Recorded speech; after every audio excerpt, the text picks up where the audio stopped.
There is no such thing called hard work. I can already imagine the look of disbelief on your faces. You must be wondering if I've spelled the topic otherwise and I've made a mistake. It's very natural for us to think that way. We've always been brought up and taught that if you want to achieve anything in life, it can only be through hard work. So how come I'm saying exactly the opposite, that there is no such thing called hard work? Let us understand this with a few examples. So many of you would have spoken to your girlfriend or boyfriend for long hours on the mobile phone.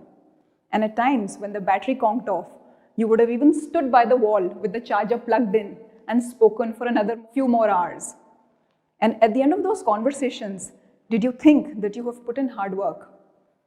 In fact, if any of you said that to your girlfriend or boyfriend, that, hey honey, I worked so hard in chatting with you last night, you're sure to get a whack, and then you will actually have to put in a lot of hard work to woo your beloved back.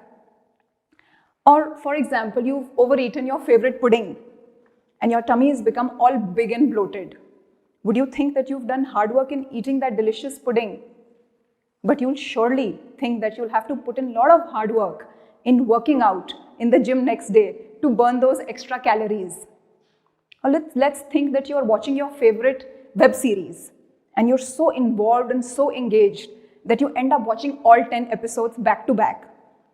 So after those 10 hours of non-stop watching, when you step out of your room, you are refreshed, you're charged up, and you're excited to share the review with your friends. Now contrast this to a situation wherein you're preparing for your exams. After just 2 hours of non-stop intensive studying, you come out of your room and you're all cramped up. You're in dire need of stretching out. You head to your mom's room and say, Mom, please give me something to eat. Mom, please press my head. I've been working so hard preparing for my exams. That's because we love doing certain things more than certain other things. So we like shopping. We love talking to our dear friends. We love watching our favorite web series. We love eating our favorite food. But we don't really love working in the office or working out in the gym, or for that matter, preparing for our exams. So when you start loving something, the hard part of that task instantly vanishes. Let's talk of a universal example. The toughest thing, the hardest thing in the entire universe is to give birth to a child and then to raise the newborn. For the first few months, the mother is completely sleep deprived. She has no time of her own, not even to have her food. She cannot do anything, literally, except to tend to the baby.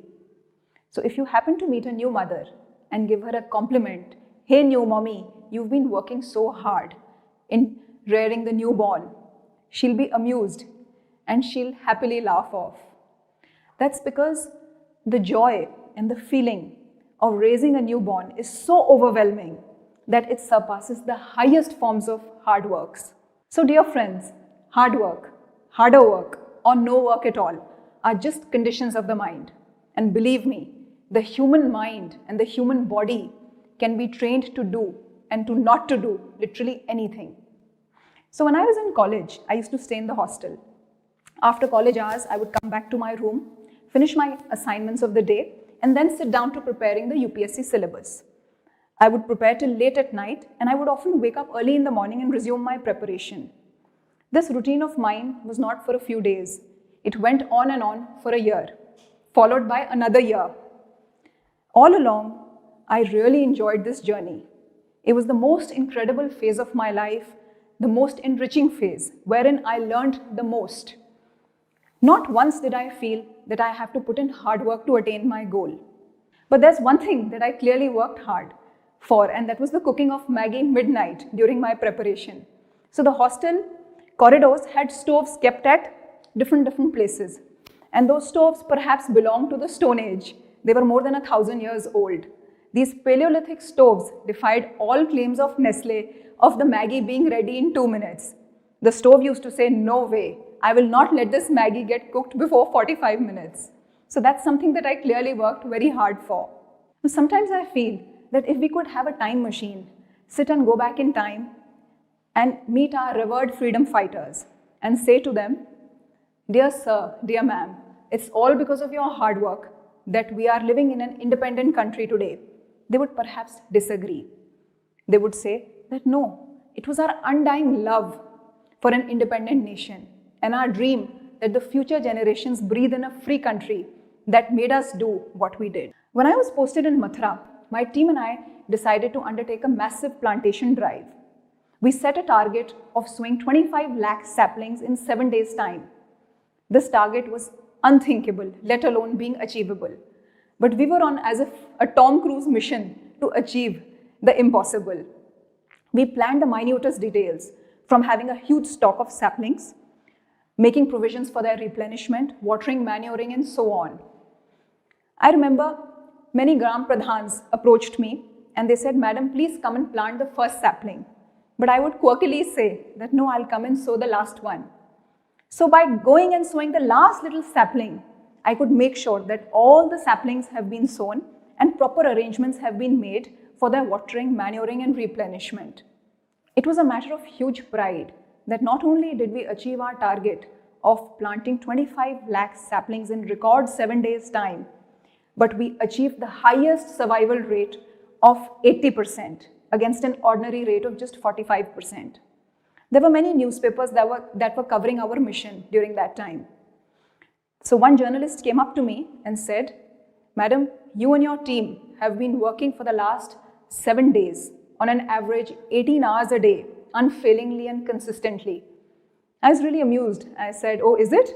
Because our focus was not on the number of hours we were putting in, but on the number of saplings that we were non-stop sowing. Hard work is often seen as a barometer of the efforts put in by an individual in performing a task. But if somehow we can assess the satisfaction or the joy that the individual derives in performing that task, it would be the true assessment of his or her excellence. And the beauty of this is that this appraisal, this assessment can be done from both sides, by the individual as well as by the employer that he or she is working for. There's this story of a young boy that really impresses me every time I think of it. So this boy walks into a shop to make a phone call. He dials a lady's number and says, "I want a job to mow your lawn." The lady says, "I already have someone to mow my lawn."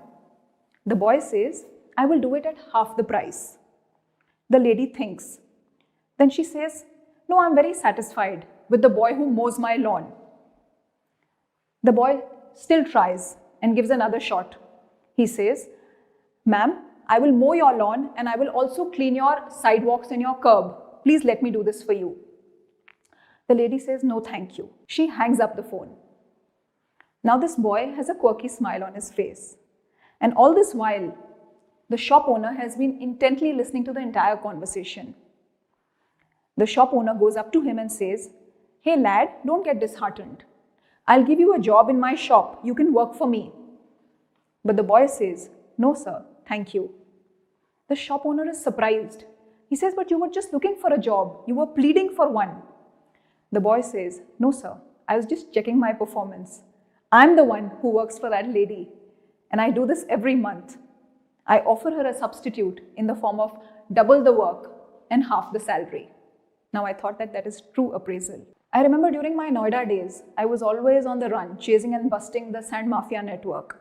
The sand mafioso, as they are usually called, used to move in high-end SUVs, protected by armed men. They were absolutely invincible. Their movement was in a huge convoy of vehicles. It was almost like an army cavalcade.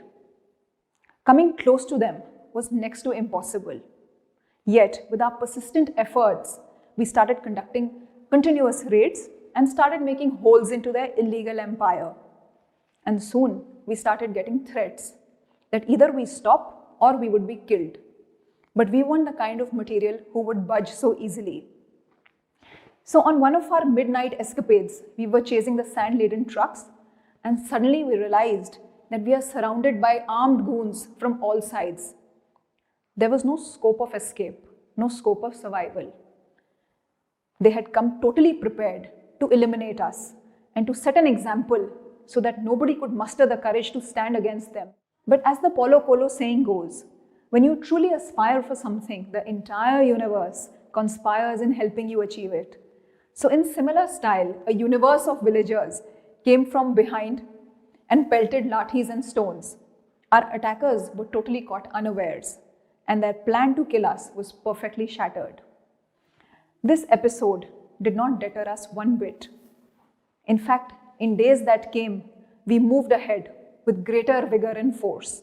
And in record 2 weeks' time, we arrested over 100 people, registered a similar number of FIRs, seized over 100 JCBs and trucks, and recovered royalty worth 80 crore rupees. After all these years, I look back and ask myself, when at night we left to conduct our raids, we weren't sure whether we would ever come back. Our families weren't sure if they would ever see us alive.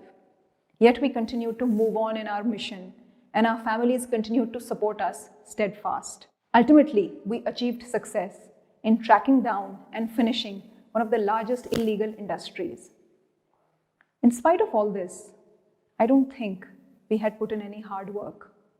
That's because our focus was not on the number of hours we were putting in, but on the number of vehicles that we were seizing, the riverbeds that we were saving, and the lives of poor farmers, poor villagers whose farming lands we were protecting. So if you love what you are doing, everything magically falls in place, and the hardest and toughest of tasks become cakewalk for you. Thank you.